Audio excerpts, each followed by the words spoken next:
신은 우리에게 스스로를 인식하는 통로로 사랑이라는 인격적인 관계를 선택했습니다. 우리는 그 인격적인 관계 안에서 하나님을 인식하고 경험할 뿐입니다. 그러나 우리가 신을 인격적인 존재로 국한한다면 상당히 큰 오류를 범하는 것입니다. 왜냐하면 신은 우리가 경험하는 인격적인 관계 이외에도 다른 방식으로 이 세상에 깃들어 있을 것이 분명하기 때문입니다.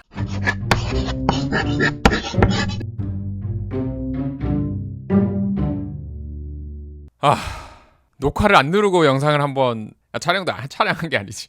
혼자 신나게 떠들다가 지금 다시 떠듭니다. 더 잘 떠들 수 있겠죠? 두 번째니까. 안녕하세요, 떠든 사람입니다. 오늘은 신에게 솔직히 네 번째 리뷰하는 시간. 주제가 어떻게 되냐면 사람들이 신앙적인 이야기를 나눌 때 하나님을 인격적으로 만나야 됩니다. 인격적인 하나님을 만나셨나요? 인격적으로 하나님을 경험하셨나요? 하나님을 체험했나요? 이런 질문을 너무 많이 하죠. 저도 그런 이야기를 교회에서 너무 많이 들었던 거예요. 저도 신앙생활에 뜨겁게 교회 열심히 봉사하면서 다녔을 때 그런 언어들을 사람들하고 많이 나누고 즐겨서 나눴고 그런 이야기를 할 때 기분이 되게 좋고 신앙적인 원동력이 많이 됐었던 거예요. 근데 과연 진짜 기독교의 신, 성경에서 말하는 신 또는 성경 외에도 어떤 우리가 신이라고 생각할 때 인격적인 신으로 우리가 신을 말하려면 종교가 현대 사회에서 살아남을 수 있을까? 이 책에서 그 내용을 다루고 있었고 굉장히 어려운 언어로 이야기를 하고 있어요. 그래서 제가 이해해 보려고 언급한 장을 굉장히 많이 읽었고 좀 쉽게 풀어서 말하려고 저의 해석이 많이 담겨 있는 영상이에요. 이 책을 그대로 여러분들에게 전달하기보다는. 그래서 대충 내용은 이 책의 90페이지에서 3페이지까지 몇 장 안 되는 내용인데 되게 이해하기가 어렵고, 그리고 실제로 제가 세 번째 영상 찍을 때 댓글과 세 번째 영상에서 끊어서 쇼츠를 만들 때도 댓글에 왜 기독교의 신이 인격적인 신이 아니냐, 초자연주의를 이야기하다가 왜 인격적인 신을 이야기해서 혼란스럽게 하냐, 그거를 한번 짚고 넘어가는 영상을 찍어가야겠다 계속 생각을 하면서 지금 스크립트도 작성했고 그래서 이야기해 보겠습니다. 우리는 근데 인격적인 신이라고 우리가 왜 생각을 하게 되냐면, 하나님을 인격적으로 경험했냐라는 말을 왜 하게 되냐면, 사실 우리는 신을 인식할 때 인격적으로밖에 경험할 수밖에 없어. 왜? 우리는 인간이니까 이 세상의 모든 경험을 인격적으로 하죠. 뭘 인식을 해도. 사랑도 인격적으로 사랑을 하는 거고, 누구를 돕는 것도 인격적인 거지. 다 인격적이 아닌 게 없어, 이 세상을 살아가는데. 이렇게 인격적인 신이라는 것과 초자연주의에서 말하는 인격신을 생각하는 방식이 어떻게 분리되어야 하는지 여러분들하고 이야기를 나눠보려고 합니다. 비유를 바로 들어드리는 게 좋을 것 같아요. 커뮤니티 글에도 올렸는데 비유를 바로 읽으면서 하는 거라 화면을 보면서 또 여러분들 이 카메라도 보면서 번갈아 가면서 이렇게 이야기를 할게요. 비유예요. 인격적인 관계와 대비되는 개념으로 유튜브적 관계라고 제가 이렇게 표현을 할게요. 그리고 인식의 대상으로서 신이라는 존재와 이 떠든 사람이라는 존재, 이 동급으로 제가 논다는 게 아니고 어떤 대비되는 개념으로, 인식의 대상으로 대비되는 개념으로 신이라는 존재하고 이 떠든 사람이라는 존재, 이렇게 두 가지 개념, 이 대비돼서 제가 문장을 쭉 읽어드리겠습니다. 그러니까 유튜브적 관계와 떠든 사람이라는 존재로 제가 문장을 쭉 읽어볼게요.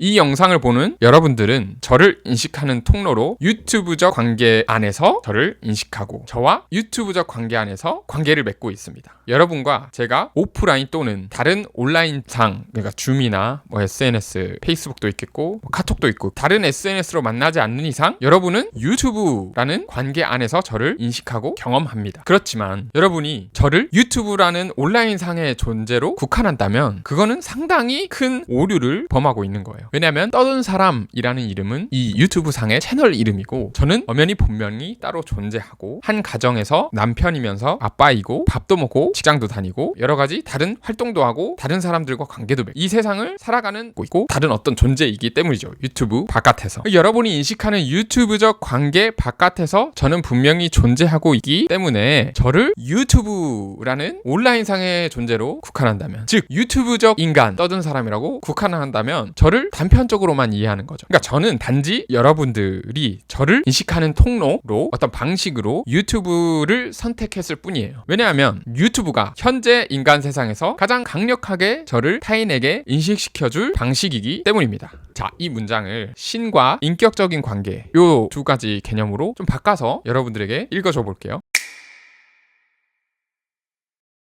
신은 우리에게 스스로를 인식하는 통로로 사랑이라는 인격적인 관계를 선택했습니다. 사랑이라는 인격적인 관계 이외에 다른 어떤 채널로도 스스로를 계시하지 않았습니다. 우리는 그 인격적인 관계 안에서 하나님을 인식하고 경험할 뿐입니다. 그러나 우리가 신을 인격적인 존재로 국한한다면, 인격적인 신으로만 생각을 해버리면 상당히 큰 오류를 범하는 것입니다. 왜냐하면 신은 우리가 경험하는 인격적인 관계 이외에도 다른 방식으로 이 세상에 깃들어 있을 것이 분명하기 때문입니다. 신은 인간으로 하여금 자신을 가장 잘 인식할 수 있도록 가장 강력한 방법인 인격적인 관계라는 방식으로 우리에게 자신을 계시합니다. 자, 여러분 어떠신가요? 조금 부연 설명하면, 저를 여러분들이 영상으로만 보잖아요. 저를 사적으로 만나는 제 인간관계 사람들은 영상 말고 사적으로도 만나겠지만, 여러분들이 영상으로만 저를 경험하면 영상 안에서만 경험하는 걸로 밖에 인식할 수 없다는 거예요. 유튜브 안에서, 유튜브적 관계 안에서. 근데 저는 분명히 영상 밖에서 저라는 사람이 존재하죠. 다른 이름을 가지고 세상을 살아가죠. 하나님도 우리랑 관계 맺는 방식, 자신을 인식시키는 방식으로, 이거를 종교적 용어로는 계시라고 하죠. 우리에게 보여주는 방식으로 인격적인 관계를 선택했을 뿐이에요. 그 외에는 몰라. 자신을 그 외의 방법으로 계시를 하지 않았기 때문에. 여러분들이 내 삶을 유튜브 외에 다른 삶을 모르는 것처럼, 제가 밥을 먹을 때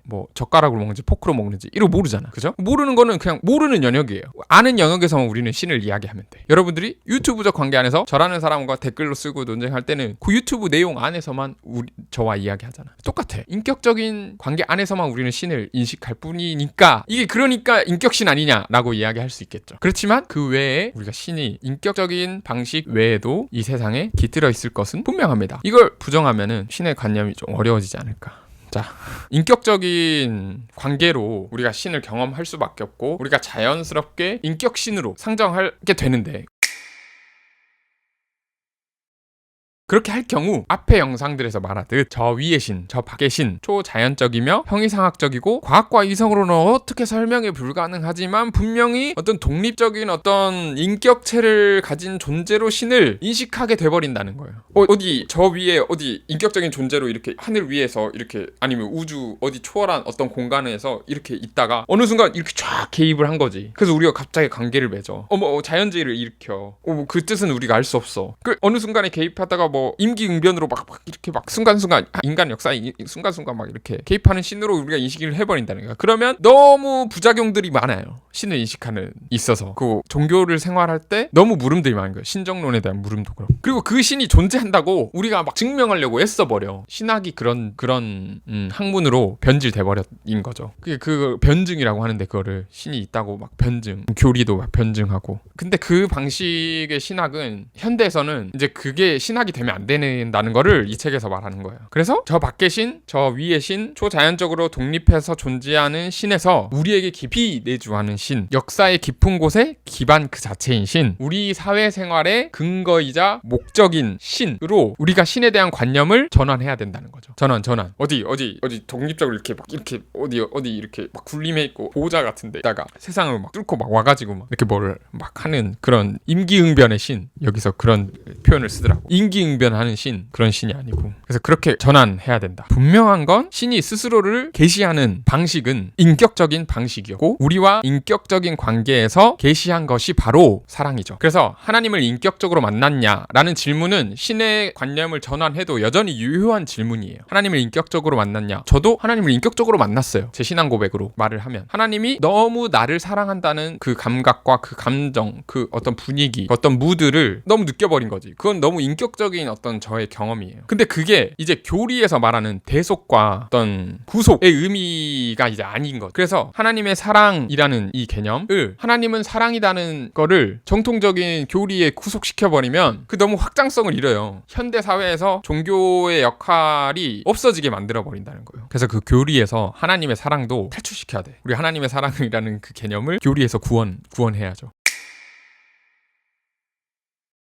저는 이제 예수를 어떻게 바라보느냐, 어떻게 해석하느냐, 이 틀을 가지고 보면 인간 예수는 신이 아니라면 그렇게 할 수 없을 것 같은 방식으로, 그리고 또 어쩌면 너무나도 인간적인 모습으로 인류의, 즉 사랑의 극치를 우리한테 보여준 거예요. 복음서의 기록으로 우리가 그 예수의 삶을 추정해 볼 때, 여기 신앙 고백으로 언어로 하면은 그게 예수의 신성인 거야. 너무 모든 인간이 그렇게 할 수 없을 것 같거든요. 심지어 1세기 그 당시의 사회 상황, 유대 사회, 로마의 어떤 압제, 그런 여러 가지 복잡한 사회 상황, 인권에 관한 개념도 현대에서만큼 그렇게 올라오지 않았을 때 예수가 그런 실천을 했다. 너무 신인 것 같아 보이는 거지. 신처럼 보이는 거죠. 신이 아니라면 그렇게 할 수 없을 것 같지. 그래서 우리는 예수를 통해서 인격적인 그 사랑을 경험해버린 거야. 근데 그 사랑이 하나님이 자신을 계시한 거죠. 인격적인 방법으로. 그러니까 우리는 신이 자신의 계시한 것이 사랑밖에 없어. 그러니까 그 사랑을 하면 우리가 신을 향해 가는 거예요.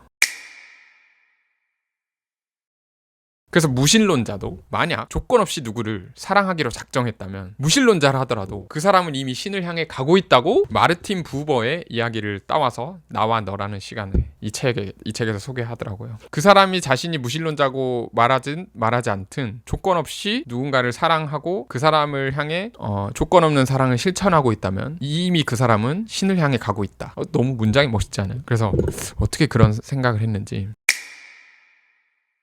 그래서 신은 사랑이다. 인격적인 관계 안에서 보여준, 인격적인 통로로 우리에게 보여준 신, 그것은 곧 사랑이고, 그 사랑이 어떻게 틸리가 궁극적인 관심사라고 말을 하는 것과 어떻게 조인이 되고, 그리고 깊이라는 상징이 어떻게 틸리가 사용을 하고 그게 기독교적 신앙 고백과 어떻게 맞물려서 신의 개념이 전환돼서 우리 신앙을 현대사회에서도 지속 가능하게 가져갈 수 있는지에 대해서 다음 시간에 이야기해 보겠습니다.